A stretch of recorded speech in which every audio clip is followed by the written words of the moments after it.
Y es que a medida que las naciones de todo el mundo intensifican sus esfuerzos de evacuación en medio de una espiral de violencia en el Medio Oriente, hay más señales de que la guerra se está extendiendo.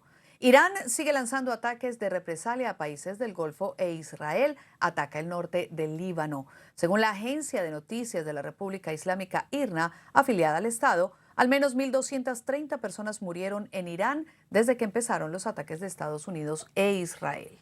Vamos a saludar a esta hora a nuestro compañero José Levi, quien se encuentra en Jerusalén. José, muy buenas tardes y como lo hemos venido hablando, un día y una noche bastante movida, ¿no? Efectivamente, Ana María, buenas tardes. Y aquí lo que vemos es que sigue habiendo, aumentando el número de frentes de lucha. Irán ahora, según dicen en Azerbaiyán, los atacaron con drones que alcanzaron una terminal de un aeropuerto cercano a Irán, pero dentro de Azerbaiyán también una escuela. Ha habido heridos y esto de alguna forma es considerado ahora en Azerbaiyán como algo cobarde, como algo vergonzoso. Esto a pesar de que en Irán nieguen que esos drones hubiesen salido de su territorio. Pero en Azerbaiyán el presidente amenaza ahora a Irán que si no castiga a los culpables, que entonces Azerbaiyán emplearía su potencia contra Irán. Entonces vemos aquí que los frentes siguen aumentando, también los ataques. Ahora uno de los ataques inclusive alcanzó en Bahrein una refinería de petróleo, llevando ahí a un incendio considerable.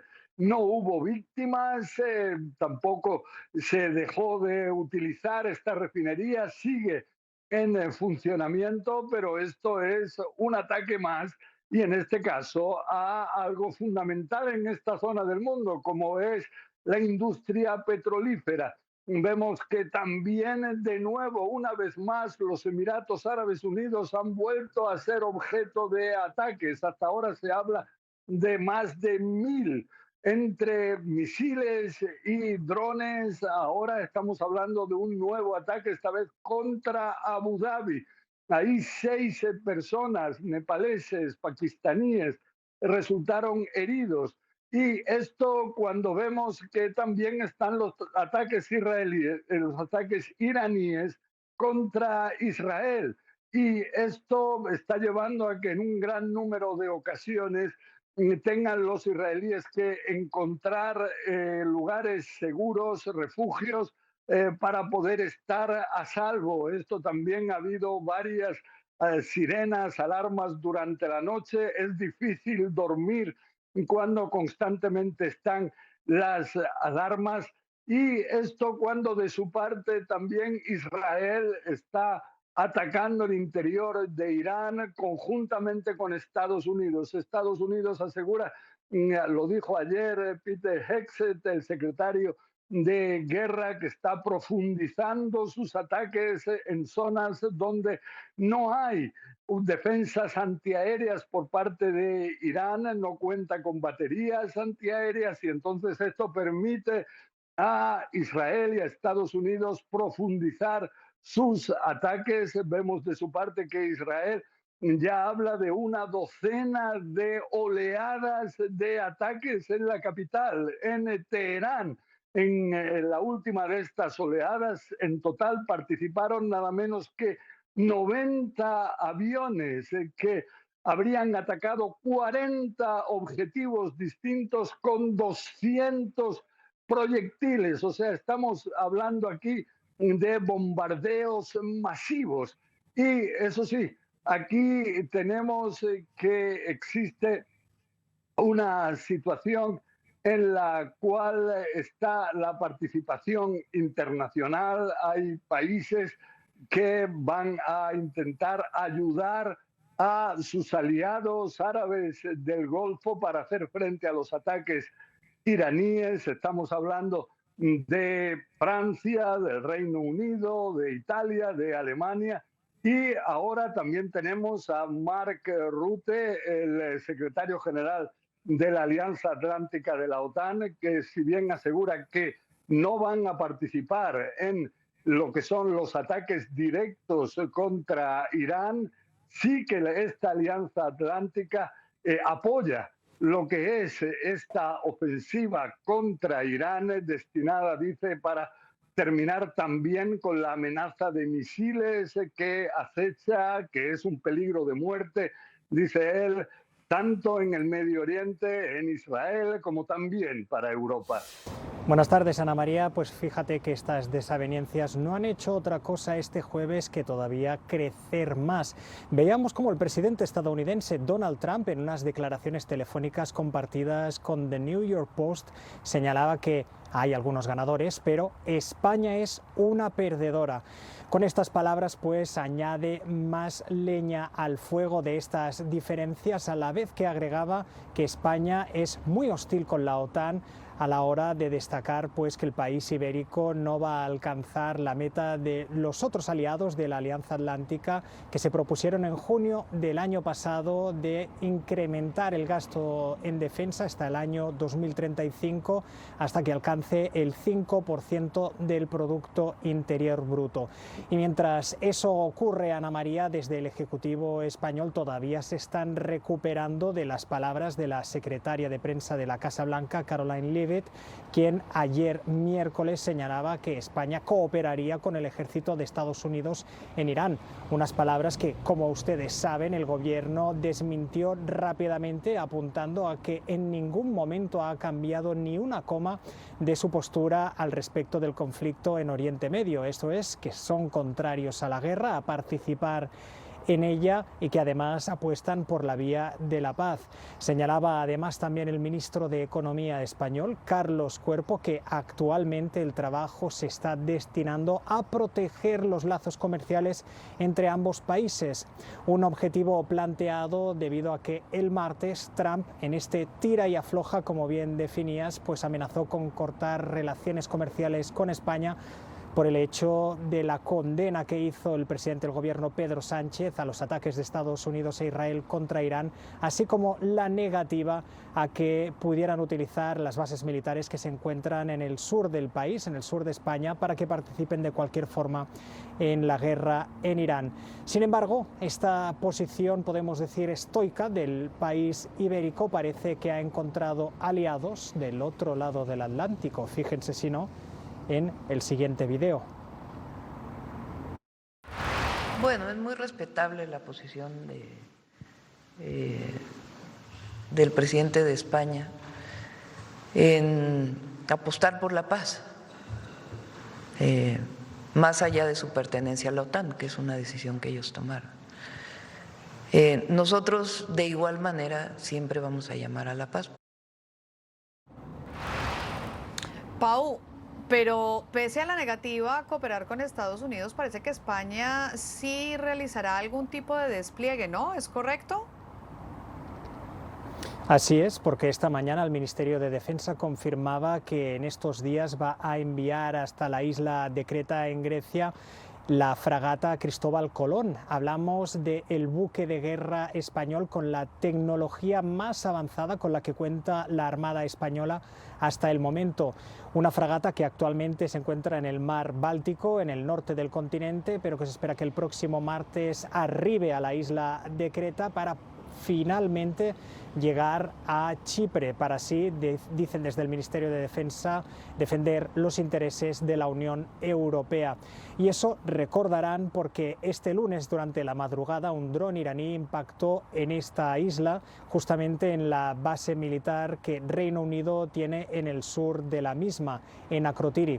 De esta forma, dicen y señalan desde el Ministerio de Defensa, la función principal de esta fragata será proteger y defender los intereses del bloque comunitario en su frontera oriental. Y de hecho no descartan de que incluso pueda servir para terminar de realizar estas evacuaciones de la población civil que España lleva ya más de 48 horas realizando en Oriente Medio. Ana María.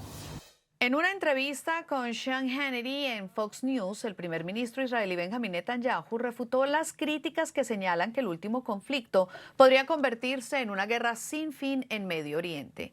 Netanyahu afirmó que el cambio conduciría a la paz y a la democracia en Irán. Para analizar esto que ha dicho Netanyahu, pero también todo lo que está ocurriendo en la región, estamos con el presidente de la Unión Mundial de Meretz, Darío Teitelbaum, para hablar de lo que se está viviendo allí en Medio Oriente. Darío, muy buenos días y quisiera empezar preguntándote por esto que ha dicho Netanyahu y lo que le están criticando algunos, y es el pensar que de pronto esta guerra podría llegar a ser infinita, ¿no?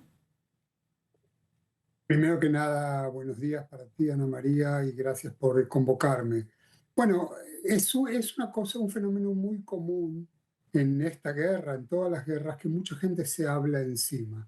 Quiere decir, habla más de lo que tiene que hablar con alguna clase de intención más política, más de llamar la atención, etcétera, de manera que no colocaría esto como headline. Netanyahu habla.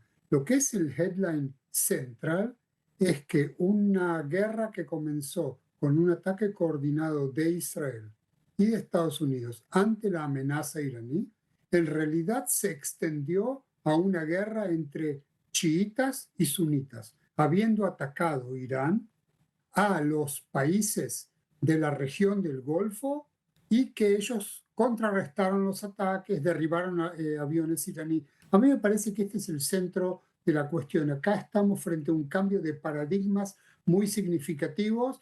No sé si esto va a traer a la democracia en Irán, pero sin ninguna duda trae a grandes diferencias en el Medio Oriente todo. Y ya allí en la parte interna en Israel, ¿cómo está siendo visto el primer ministro Netanyahu, las decisiones que está tomando inicialmente con la guerra contra Hamas, posteriormente ahora esta intervención allí en Irán? ¿Cómo está siendo visto lo que está haciendo Netanyahu? Ana María, nosotros sabemos que en las guerras surge o crece la sensación nacional, la efervescencia nacional, y creo que en este sentido Netanyahu goza de un apoyo muy grande, como se instituye de cierta manera como quien logró desbaratar la amenaza iraní. Nosotros estamos en un año preeleccionario, de manera que esto sí podría tener un impacto, ojalá a corto plazo, sobre la opinión pública israelí, pero más tiene que ver con los resultados posibles de esta guerra, cuánto tiempo va a durar, qué se va a exigir de la retaguardia israelí, etcétera. La gente está muy nerviosa, la gente está corriendo constantemente a los refugios, que tenemos refugios porque tenemos un país protector en ese sentido, pero lamentablemente hay algún límite para esta situación. ¿Crees tú que la amenaza nuclear quizás se esté usando como un argumento político o que es real, verídica y esa es la razón por la que se ha atacado allí a Irán? No se trata de la amenaza atómica, nuclear. Se trata de un régimen que todas las mañanas se levanta diciendo que su sentido de existencia es acabar con el Estado de Israel. Y yo creo que a los iraníes hay que tomarlos muy en serio, lo dicen constantemente, Estados Unidos es el gran demonio, Israel es el pequeño demonio y el objetivo de ellos es borrarnos de la faz de la tierra. Y eso, de cierta manera, también si no fuera cierto, hay que creerlo. Decías tú al inicio de esta conversación que no sabías si esto iba a llegar a servirle al pueblo iraní a que pues, se liberara del régimen que hay en este momento, pero ¿cómo crees que va a ser la situación, especialmente allí en el interior de Irán? Es improbable en este momento decir algo certero.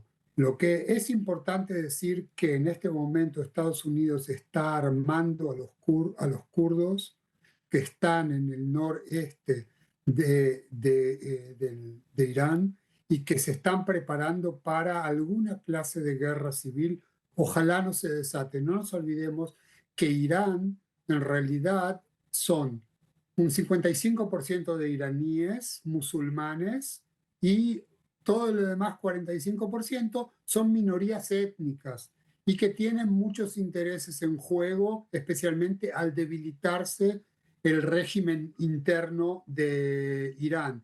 Quiere decir que esto también va a depender cuáles van a ser las condiciones de rendición de Irán, porque me imagino que Estados Unidos no busca menos en este momento que la rendición esperamos que sea honrosa para no herir a todo el pueblo iraní por su gobierno, por su régimen. ¿Existe alguna preocupación de que quizás esta operación termine ampliando el conflicto allí en la región? Yo creo que no. Es decir, el conflicto en la región ya se amplió. Si la pregunta tuya tiene que ver con un desarrollo a nivel regional más amplio o semimundial, en este momento ya tenemos 3 guerras en curso. En Afganistán contra Talibán, en Ucrania y ahora en el Medio Oriente, que no es solamente, a ver, Occidente contra Oriente o judeo-cristiano contra iraníes chiita, sino también es dentro del propio Islam.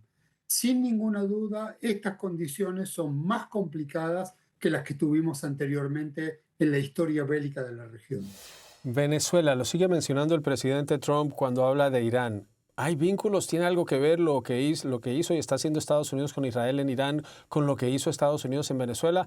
Vamos a hablar sobre eso y más con el doctor Orlando Pérez, es profesor de Ciencia Política de la Universidad del Norte de Texas en Dallas. Gracias, profesor, por estar nuevamente en Directo USA. Escuchaba usted el presidente Trump poniendo como ejemplo lo hecho en Venezuela y su gran relación con Delcy Rodríguez. ¿Hay paralelos entre el operativo militar del 3 de enero y lo que está pasando en Irán? Bueno, muchas gracias por la invitación. Es interesante lo que dice el presidente, ¿no? La operación contra Maduro, ¿no? Obviamente fue desde la perspectiva de Washington un éxito, ¿no? Relativamente rápido y con costos políticos relativamente bajos. Y la situación post-Maduro, pues encontraron a un interlocutor que para Washington es confiable, Delcy Rodríguez, la vicepresidenta. Ese éxito no ha generado un efecto psicológico, aparentemente, dentro del aparato de seguridad nacional de los Estados Unidos, en el sentido de que si funcionó en Venezuela, bueno, ¿por qué no intentar algo similar, no, en otro contexto? El problema es que la analogía tiene límites muy serios, ¿no? Venezuela es un país, obviamente, del hemisferio occidental, donde Estados Unidos tiene una larga historia de influencia, proximidad geográfica y herramientas de presión económica directas. Irán es un escenario completamente distinto, ¿no? Una potencia regional con capacidad militar propia, una profundidad estratégica muy diferente a la de Venezuela y una institucionalidad del régimen muy diferente con bases ideológicas, religiosas, ¿no? La confianza que genera un éxito puede convertirse en sobreconfianza. Los éxitos rápidos, a veces en operaciones pequeñas, a veces llevan a cálculos erróneos en escenarios mucho más complejos como el del Medio Oriente o Irán. Vamos con otro paralelo. Cuando se dio todo este operativo surgió el nombre de María Corina Machado. El presidente Trump de entrada dijo, ella no tiene el respaldo ni el respeto dentro del país y ha quedado excluida hasta el punto de que ni siquiera la invitó al discurso del Estado de la Unión. Apareció Enrique Márquez, otro líder opositor. Reza Pahlavi, el hijo del Shah, se postula como próximo gobernante de Irán y Trump tampoco le cree. Ahí también hay un paralelo. Igual, María Corina Machado tuvo una presencia activa y clara dentro de Venezuela. Pahlavi ha estado fuera del país por décadas, pero nuevamente, si Trump no confía en alguien, esa persona no es viable.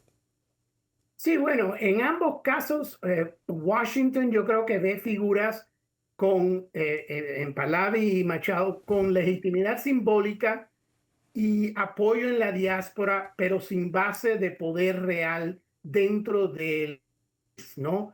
La frase de Trump de que son personas buenas, nice people, pero que no tienen capacidad de liderazgo dentro, no, por lo menos sobre los estamentos de seguridad y militares refleja una lectura que prioriza el control territorial y la capacidad operativa sobre la legitimidad democrática.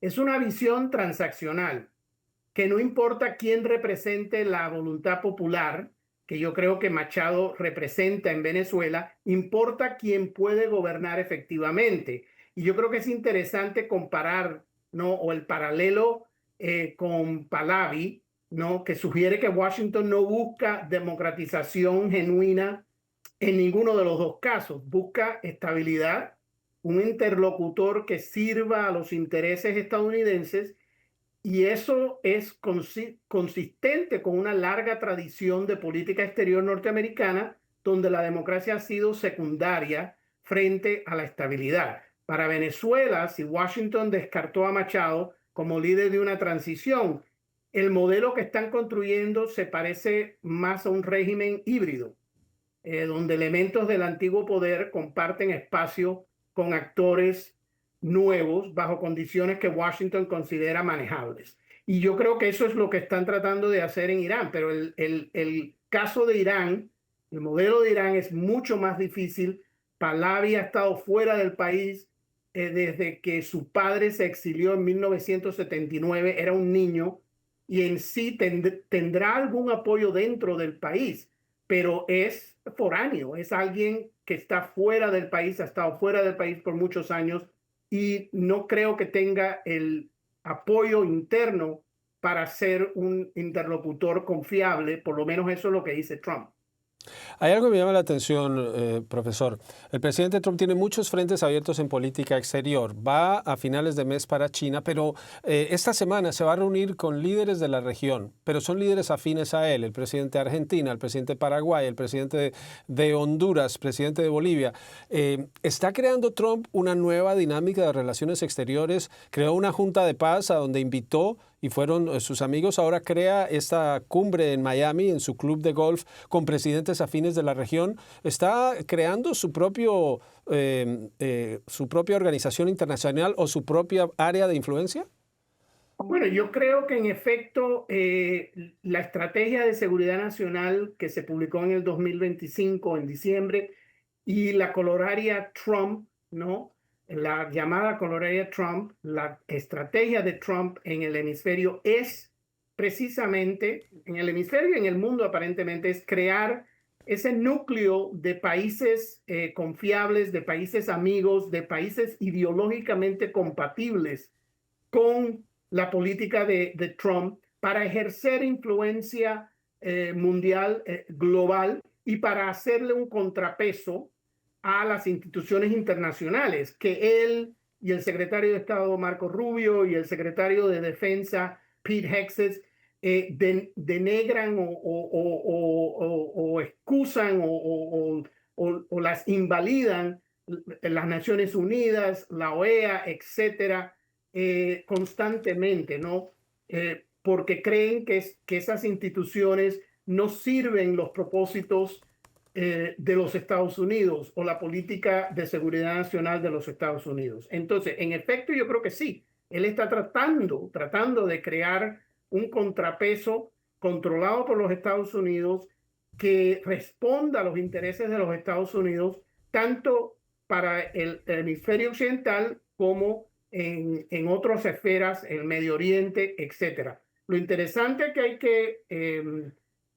que puntualizar de esta nueva Junta de Paz es que muchos de los países que se han alineado a esa o han aprobado participar en esa iniciativa son países con gobiernos autoritarios, son gobiernos que violan derechos humanos, etcétera. En el caso de América Latina, los que se han alineado son gobiernos de derecha o gobiernos conservadores, no necesariamente autoritarios, son gobiernos electos, pero gobiernos que se alinean ideológicamente a Trump. Y hemos visto la elección de muchos de esos líderes conservadores de derecha en los últimos años. Entonces él tiene un espacio, Trump tiene una oportunidad, tiene un espacio de ejercer mayor influencia en la región de América Latina por conducto de estos líderes afines a la ideología conservadora y a los intereses quizás económicos y políticos de los Estados Unidos. La reunión será este fin de semana en Miami, pero también un mensaje seguramente sobre China, que es la próxima escala de Trump y que es uno de los mayores afectados de la guerra en Irán por lo que está ocurriendo en el estrecho de Hormuz, por donde sale el petróleo, pero ingresan suministros y alimentos para los países del Golfo. Muchas gracias, profesor Orlando Pérez nos acompaña desde Dallas, es profesor de la Universidad del Norte de Texas. En estos momentos, estos ciudadanos israelíes están saliendo del refugio parking al que acababan de entrar hace unos minutos después de escuchar las sirenas que avisaban sobre el disparo de misiles balísticos desde Irán. De hecho, este parking gigante se ha convertido en los últimos días en una especie de mini ciudad debajo de Tel Aviv, con colchones, comida, lavabos. Siempre que hay una sirena, toda la gente que está en esta zona de la ABIMA, es decir, del Teatro Nacional, bajan aquí, esperan un poco y cuando ya tienen la confirmación de que el peligro ha pasado, pueden subir. Es la rutina de guerra en Tel Aviv, como en otras ciudades de Israel, mientras el ejército israelí continúa sus ataques contra el régimen iraní, ya sea para debilitar sus defensas aéreas o el propio régimen, y también intensifica la ofensiva a gran escala contra Hezbollah en Beirut. Mientras tanto, aquí en Israel, en Tel Aviv, hoy, por primera vez, el gobierno ha decretado un alivio de las medidas de restricción debido a la disminución de los misiles balísticos de Irán, pero con todo, Irán aún es capaz de disparar varias ráfagas cada día, como hace unos minutos. All right, so this is a bit of a silly website here that somebody in Israel created to answer the question, can I take a shower? Depending on if there are incoming alerts. It's called, cleverly enough, Can I Shower? And you can put in how long you want to shower for. So right now it's set to 10 minutes, and it says if you're going to shower for 10 minutes, there is a low risk, 13% chance you are relatively safe if you shower quickly. Now, if you're going to shower for longer, if you want to take a 20-minute shower, the risk, at least as of right now, is 1% higher at 14%. And it shows you time since the last alert, 1 hour, 49 minutes. Recent alerts average, the gap is about 2 hours and 56 minutes. It counts all of this for you. It puts together, with different weights that you can put in, a core statistical model, 24-hour activity versus recent activity, what it looks like based on previous days, daytime, prayer time, and it's supposed to tell you whether it feels you are safe enough to shower. Admittedly, a bit silly, but somebody here is trying to predict the future. And just to show you how inaccurate this is, 6 minutes after we shot that video saying there was a low chance of an incoming alert, we got an alert saying, alerts are expected in a few minutes, find the best protection around. When receiving an alert, enter the protected space until further notice. So, like I said, it is a silly app, and we're going to head to the shelter here in a minute. I'll explain it by saying that it's awful. It's awful, and I hate it. I hate it.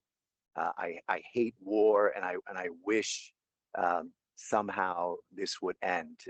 And I have to think there has to be a way to make it end, because people are suffering. And in the view of many, they're suffering unnecessarily. I've seen some terrible things, airstrikes every day, that familiar sound of a jet flying over, and seconds later, you hear a large explosion and the plumes of smoke. I live here. I have a 7-year-old daughter, and the day where the initial strike happened that hit the supreme leader, she was with me, and I heard this earth shaking, boom, and I knew what it was, and I put her in my car, and I raced to the northern part of the town. She's away from Tehran now. She's along the Caspian Sea with her mother, where she's safe, but I miss her very much. I want to hold her, and she's safe, but many other people are not. Iran's deadly Shahed drone. You can see the distinctive profile of the Shahed slamming into cities in the Gulf. In the first days of the world's newest war, the U.S. military says Iran launched more than 2,000 Shaheds, most of which were shot down by air defenses. But it turns out Iran is also on the receiving end of these killer weapons. U.S. Central Command's drone task force, called Task Force Scorpion Strike, launched countless one-way attack drones, achieving massive effects. I'd like to point out these drones were originally an Iranian design. We took them back to America, made them better, and fired them right back at Iran. Iran released a propaganda video this week showing tunnels filled with an arsenal of Shahed drones. It's the same weapon that Iran supplied to Russia and that has been used for years to deadly effect against Ukrainian cities and towns. The U.S. military calls its version of the Shahed the Lucas, or low-cost, unscrewed combat attack system. Whether Shahed drones or Shahed clones, these unmanned weapons are now a lethal symbol of modern-day warfare. U.S. Central Command has released a video on social media captioned 100 hours of Operation Epic Fury, which includes footage of what appears to be its military operations targeting Iran. U.S. and Israeli forces launched joint strikes on February 28th. Iran has retaliated with drone and missile strikes throughout the region. The video claims that U.S. forces are eliminating Iran's ability to threaten Americans. President Donald Trump is heard near the end of the video saying operations will continue until all objectives are achieved. The Israeli government has called for regime change in Iran, while the Trump administration's position on that is less clear. We just crossed the border and are now inside of Iran. The Iranian government has granted us a visa to come here and to report from the Islamic Republic of Iran.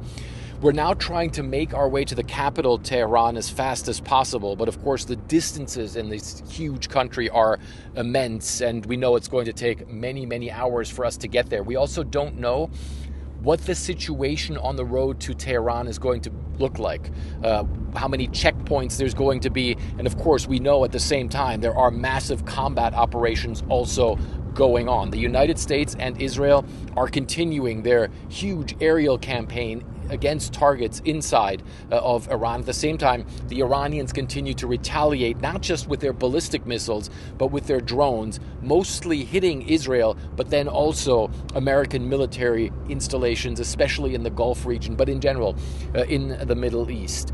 In total, the Iranians are saying that they can continue this campaign for a very long time. They say that their missile arsenal is still immense, and they haven't even used some of their most modern missiles.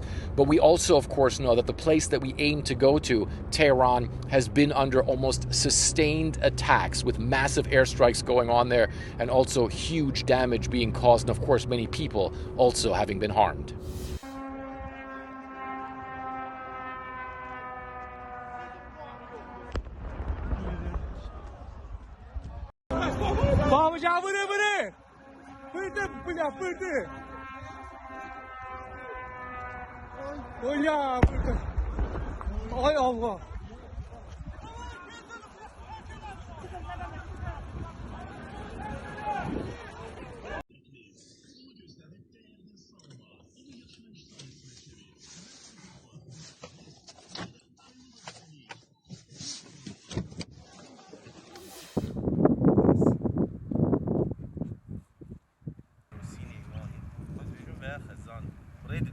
ودقيقة 7 ساعات حفت أنبار حيوان حفتو بيزدق الفيدا صاروخ أولوتشو مدير قاواتشو مدير عيد فجري كت قاوا كت عردي وقدي جدنجي حيوان قشتو بلاون لا أمش كتم بساطر هذا أهلي حريق ترسيان فقير قا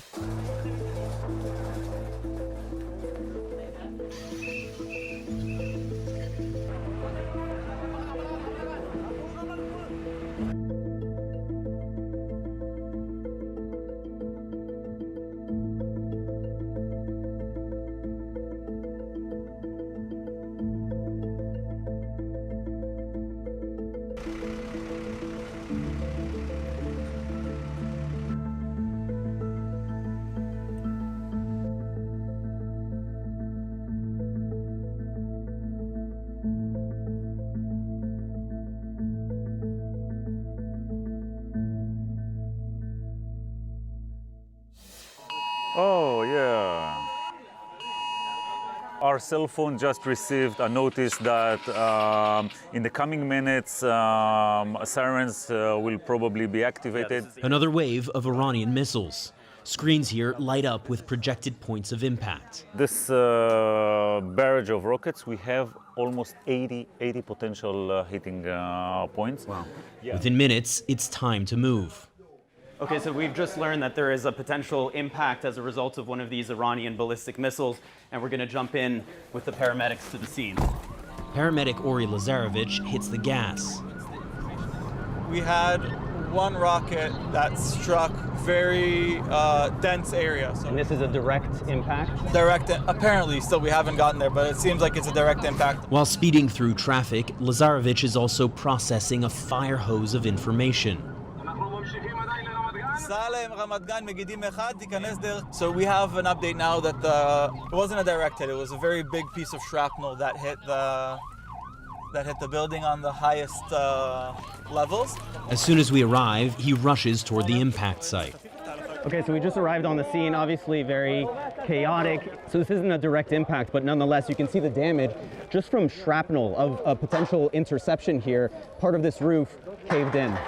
A half dozen people are lightly wounded, but many more are shaken. Irina was in a bomb shelter across the street when she suddenly heard a sharp sound. And yet shock here is also matched with another realization. If it were to be a direct hit to this building, we'd be seeing at least 5 buildings with casualties inside. And debris not so easily swept away. When we are finished, take over your government. It will be yours to take. This will be probably your only chance for generations. This is not a so-called regime change war, but the regime sure did change, and the world is better off for it. They're probably a week away from having industrial grade. After their nuclear program was obliterated, they were told not to try to restart it, and here they are. You can see them always trying to rebuild elements of it. They're not enriching right now, but they're trying to get to the point where they ultimately can.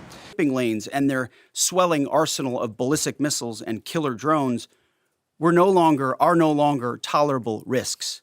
Iran was building powerful missiles and drones to create a conventional shield for their nuclear blackmail ambitions.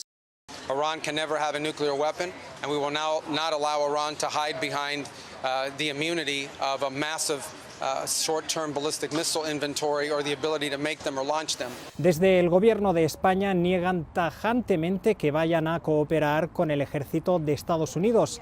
Así al menos lo confirmaba el canciller español José Manuel Álvarez en una entrevista concedida a la emisora de Radio Nacional Cadena SER cuando era preguntado al respecto de las declaraciones de la secretaria de prensa de la Casa Blanca, Caroline Leavitt, quien en una conferencia de prensa llegó a asegurar que eso podría ocurrir. Álvarez señalaba que la posición de España respecto al actual conflicto en Irán no ha cambiado ni una coma. De hecho, este miércoles por la mañana, el presidente del gobierno, Pedro Sánchez, en respuesta a las palabras de Trump, quien este martes sugirió cortar lazos con el país debido a la posición que mantienen sobre estos ataques, señalaban que su postura es la misma y que la resumía en una suerte de mantra: no a la guerra. De hecho, comparaba el actual conflicto con la guerra en Irak que tuvo lugar hace 23 años. Apuntaba que entonces ese conflicto solo trajo malas consecuencias para Europa, entre otros una mayor presencia del terrorismo yihadista en el continente, una crisis migratoria en el Mediterráneo y el aumento de los precios de la energía. Así las cosas, la apuesta del gobierno español es que se recupere el diálogo para encontrar una solución a este conflicto. Sin embargo, esta no es la primera vez que vemos cómo se muestran en público las desavenencias entre ambos líderes, y todo por las por la postura de España respecto a asuntos en materia de defensa y seguridad, más concretamente por la decisión de España de no elevar su gasto en defensa hasta el 5% del Producto Interior Bruto, tal y como acordaron el resto de aliados de la OTAN en la última cumbre que tuvo lugar en junio del año pasado en La Haya, en Países Bajos. En esa ocasión, Trump, visiblemente molesto, llegó a sugerir la posibilidad de doblar los aranceles al país como represalia. Eso no llegó a ocurrir. Ya en octubre llegó a proponer que directamente se expulsara al país de la Alianza Atlántica, cosa que tampoco llegó a suceder. Así las cosas, desde el gobierno español reiteran cuál es su posición actual, como decimos, la de apostar por una vía diplomática. You live in Dubai. Aren't you scared?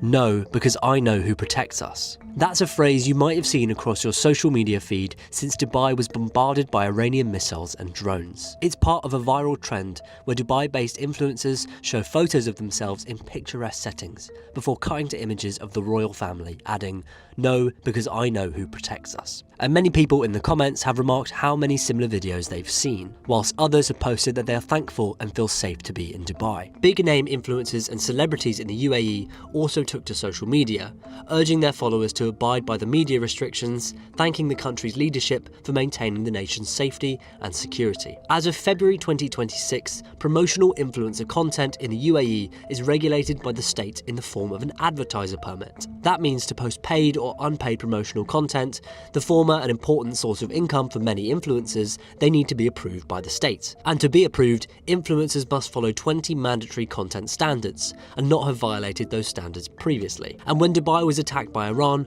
authorities restricted content influencers were allowed to post. This post on X from UAE's Public Prosecution Service strongly reminded residents that publishing unverified content and, quote, spreading rumours is a crime. An act of defiance in a time of war. Iran's women's national soccer team stood in silence as their national anthem played. Players stood facing forward, arms behind their backs. The moment came just before Iran faced South Korea at the Women's Asia Cup in Australia, just days after US and Israeli strikes inside Iran. The women's team had faced considerable pressure from the Iranian government ahead of the tournament. بهشون مستقیما گفته شد که شما روی تلفن‌های همراهتون شنود گذاشته شده برای اینکه ارتباطتون با خانواده و رسانه‌ها تحت کنترل جمهوری اسلامی باشه. علاوه بر این که بهشون گفته بودن شما با همون تهدیدایی که کرده بودن شما مجبورین که سرود جمهوری اسلامی بخونین، حتی برای هر اتفاق بی‌معنی که در زمین هم میفته باید خوشحال باشین و خوشحالی نشون بدین،